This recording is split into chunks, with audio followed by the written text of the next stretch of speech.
I'm Mike Laidlaw, lead designer for Dragon Age 2, and today we're going to take a look at some PC gameplay and the two different ways you can play Dragon Age 2, as an action RPG, adjusting your strategy on the fly, or with a more considerate pause and play approach, issuing your orders tactically. Let's take a look.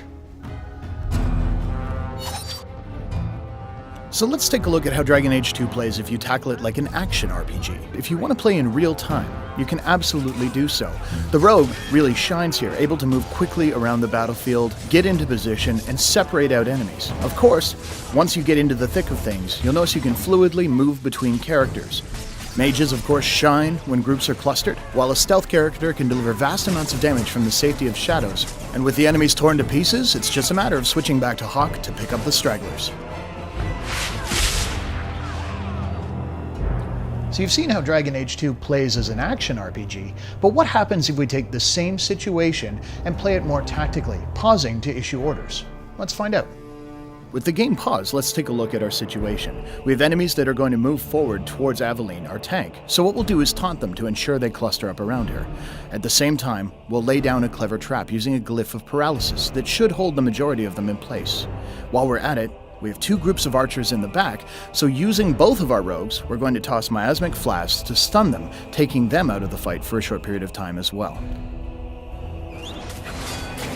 The enemy's approaching, they hit the trigger, perfect, they've fallen into our trap like we expected.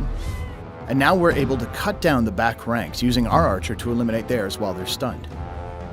The tank, of course, Aveline, can move in and start dishing out damage while the defenses are down on the paralyzed foes. Now that they're gathered up, let's take a look at the situation as it's evolved. Switching to Hawk, you'll notice that the enemies are all kind of standing in a row, perfect for a knockdown attack, which will scatter them off their feet and unable to move out of a rain of arrows that Varric will lay down over the battlefield. And there it is. Now switching back to our mage, we register the enemies are starting to weaken. We're going to use a top-tier mage ability, Firestorm, raining down from the heavens to eliminate the last of our foes. So this is just an example of how a well-coordinated team can deal with an encounter where they're vastly outnumbered. So there you have it. Dragon Age 2 can be played with the smooth, responsive controls of an action RPG, or more tactically, pausing and controlling your actions that way, or of course, any combination of the two. Thanks for watching.